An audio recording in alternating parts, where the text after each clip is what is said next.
Hey everybody, Thomas Washington here again. Just want to show you our progress on installing the window. This is our first window. First I'll start out with the window itself. We decided to use an aluminum framed window rather than vinyl. We took the advice of a welder who is really handy in a lot of different areas, and he just suggested that because of the durability and the strength. If we ever decide to move the shipping container, it would be good to have something that's metal. The windows here, ply-gem aluminum.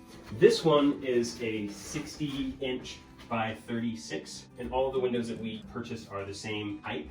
They're all 36 inches. A couple of those are 4-foot ones, so 48 by 36, and this is a 36 by 36. We had a couple concerns about the metal walls. Don't know what kind of paint it is. I guess it could be lead based.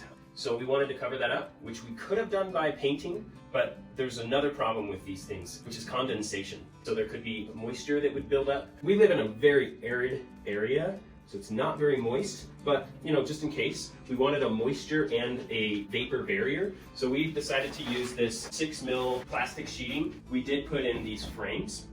What we decided to do, because it was the path of least resistance, was to just cut the container 3 inches more than we needed to, so that we could literally just set the windowsill plate right on it, and then just set the window inside and screwed it and all that kind of stuff.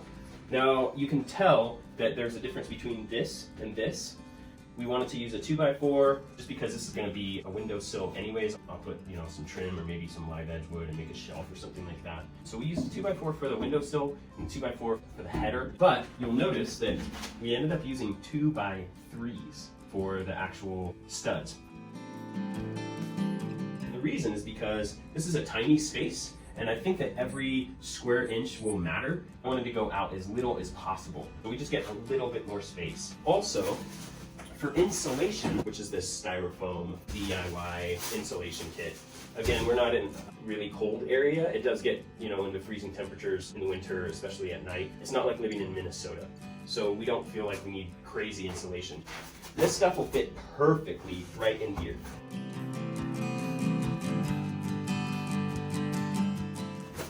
And then there is going to be some gaps right here, and I'll just cut smaller strips that I can push back in there. So there will be a couple layers. I also wanted to show you the bolts that we used. I think they're 4-inch bolts, which is actually longer than we needed with the 2x3s. But what we did, since I'm going to use tongue and groove siding for the inside walls, and I wanted those to tack those directly to these studs, we countersunk the bolts. We used a bit to just drill into them for the same width as these washers, so we used a 3/4 inch.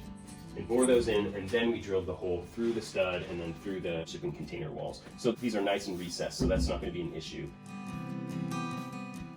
Okay, it's pretty windy out here, so I'm going to just shout. I'm not mad at you, okay?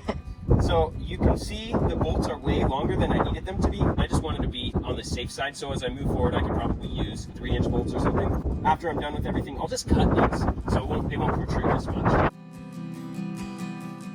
Okay, for the actual cut, we ended up using an angle grinder, and then for parts like this, when we were going into where it's corrugated, we ended up using a reciprocating saw just because it was a little bit easier to maneuver. This is the flashing that I used. I cut it out a little bit right here just so I can get it underneath. For the flashing up here, I did the same thing on top of the water, but out like that. There won't be much of a chance to get underneath there and into the walls.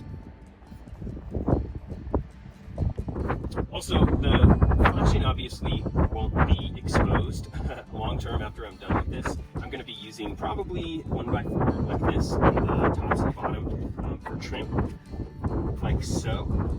And then maybe I will do like a 1x2 or 1x3 on the vertical sides. There's all this space right here where it's recessed. I'm gonna fill that in with, I don't remember what it's called, but it's this like window and door sealant spray foam stuff.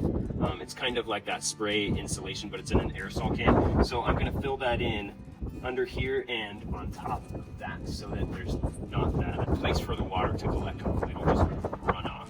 So that's my plan for that. So that's how I did this, and like I say, I'm gonna post some more videos of the actual process of me doing it. There's a couple techniques that I left out, which you'll see in forthcoming videos.